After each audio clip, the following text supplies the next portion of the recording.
Karibu tena mpenzi mtazamaji na msikilizaji wa kipindi cha Vinjari na Neno la Mungu, ambapo tunakwambia sikiliza, tunakusomea Biblia.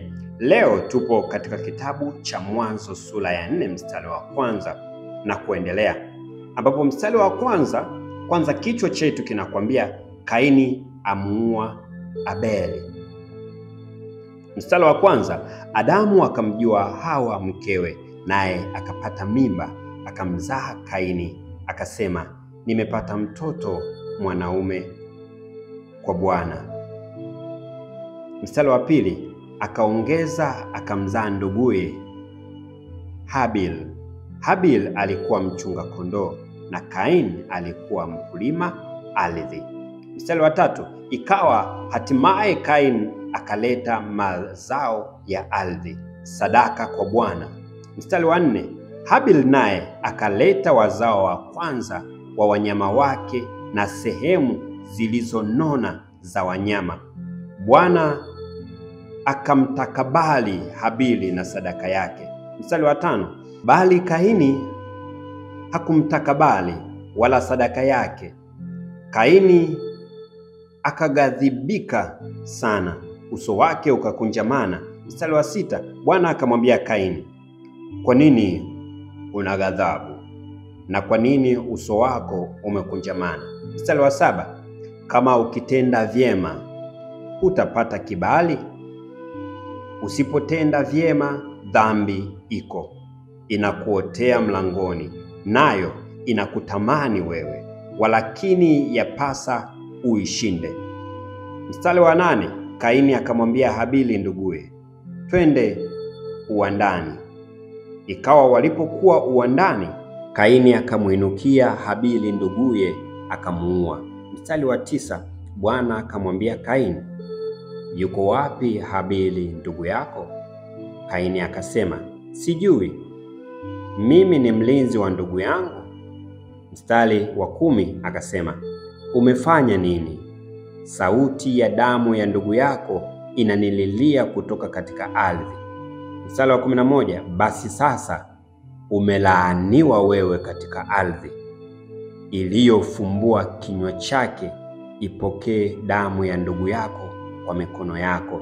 Mstari wa 12, utakapolima ardhi haitakupa mazao yake, utakuwa mtoro na mtu usiye na kikao duniani. Mstari wa 13, Kaini akamwambia Bwana, adhabu yangu umenikulia kubwa, haichukuliki.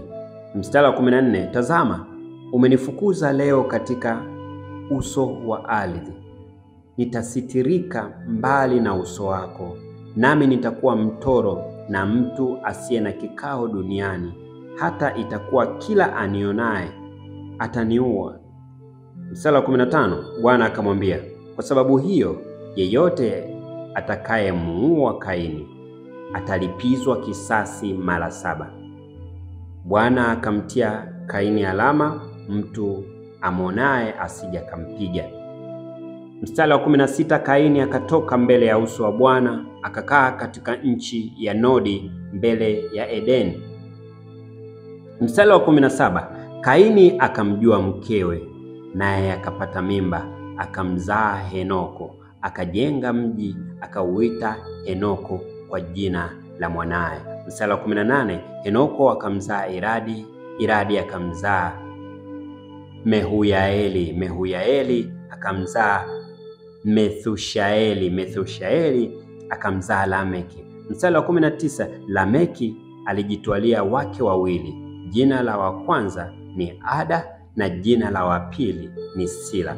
Mstari wa 20, Ada akamzaa Yabali, huyo ndiye baba yao wakaao katika hema na kufuga wanyama. Mstari wa 21, na jina la nduguye aliyeitwa Yubali, huyo ndiye baba wao wapigao kinubi na filimbi.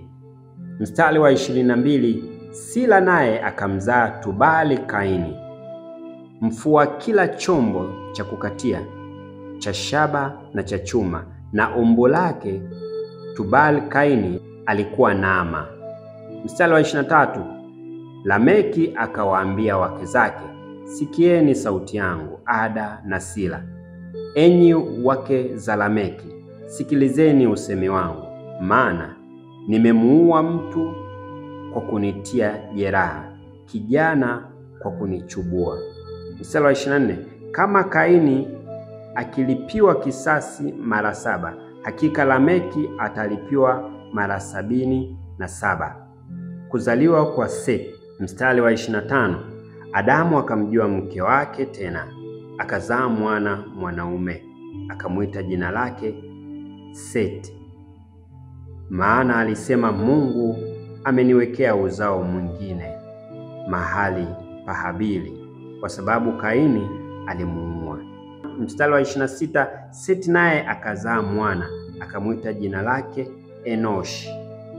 Hapo ndipo watu walipoanza kuliita jina la Bwana. Tunaingia katika kitabu cha Mwanzo sura ya 5, ambayo yenyewe inasema wazawa wa Adamu. Mstari wa kwanza, hiki ndicho kitabu cha vizazi vya Adamu. Siku ile Mungu alipoumba mtu kwa sura ya Mungu alimfanya. Mstari wa pili, mwanaume na mwanamke aliwaumba, akawabariki, akawaita jina lao Adamu siku ile walipoumbwa. Mstari wa tatu, Adamu akaishi miaka 130, akazaa mwana kwa sura yake, kwa mfano wake, akamwita jina lake Seti. Mstari wa 4, siku za Adamu baada ya kumzaa Seti zilikuwa miaka 800, akazaa wana waume na wake. Mstari wa 5, siku zote Adamu alizoishi ni miaka 930, naye akafa. Mstari wa 6, Seti akaishi miaka 105, akamzaa Enochi. Mstari wa 7, Seti akaishi baada ya kumzaa Enochi miaka 807, akazaa wana waume na wake. Mstari wa 8, siku zote za Seti ni miaka 912, akafa. Mstari wa 9, Enoshi akaishi miaka 90, akamzaa Kenani.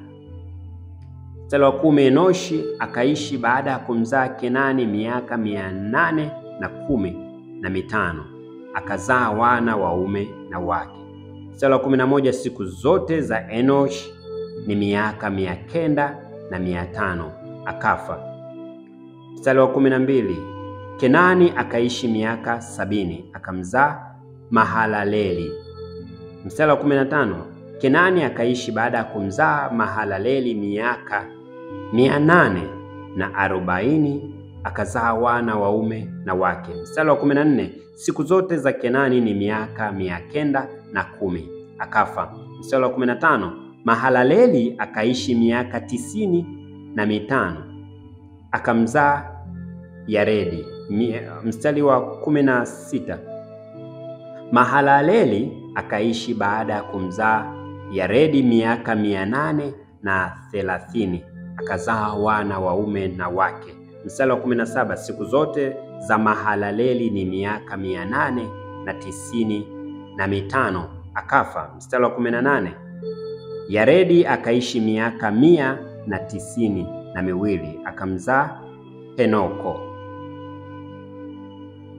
Mstari wa 19, Yaredi akaishi baada ya kumzaa Henoko miaka 800, akazaa wana waume na wake. Mstari wa 20, siku zote za Yaredi ni miaka 992, akafa. Mstari wa 21, Henoko akaishi miaka 95, akamzaa Methusela. Mstari wa 22, Henoko akaenda pamoja na Mungu baada ya kumzaa Methusela miaka 300, akazaa wana waume na wake. Mstari wa 23, siku zote za Henoko ni miaka 395. Mstari wa 24, Henoko akaenda pamoja na Mungu, naye akatoweka, maana Mungu alimtwaa. Mstari wa 25, Methusela akaishi miaka 137, akamzaa Lamek. Mstari wa 26, Methusela akaishi baada ya kumzaa Lameki miaka 782, akawazaa wana waume na wake. Mstari wa 27, siku zote za Methusela ni miaka 999, akafa. Mstari wa 28, Lameki akaishi miaka 132, akazaa mwana. Mstari wa 29, akamwita jina lake Nuhu, akinena, huyu ndiye atakaye tufariji kwa kazi zetu na kwa taabu ya mikono yetu katika nchi aliyoilaani Bwana. Mstari wa 30, Lameki akaishi baada ya kumzaa Nuhu miaka 195, akazaa wana waume na wake. Mstari wa 31, siku zote za Lameki ni miaka 777, akafa. Mstari wa 32, Nuhu alikuwa mwenye miaka 5. Nuhu akawazaa Shenu na Hamu na Yafet. Hapa ndipo mwisho wa kipindi chetu cha leo. Naomba usubscribe, like na uendelee kushare ili watu waweze kupata habari hii njema ya kimungu. Na Mwanzo sura 6 na kuendelea tutaweza kupata historia ya Nuhu pamoja na safina. Nini kilitokea? Nini kiliendelea? Sisi tunakwambia kwamba sikiliza, tunakusomea Biblia. Huduma hii unaweza ukaipata ukiwa una drive, ukiwa una kazi, umechomeka, umeunganisha redio yako, ukawa una uwezo wa kusomewa Biblia na maisha yakawa yanaendelea. Mungu akubariki sana.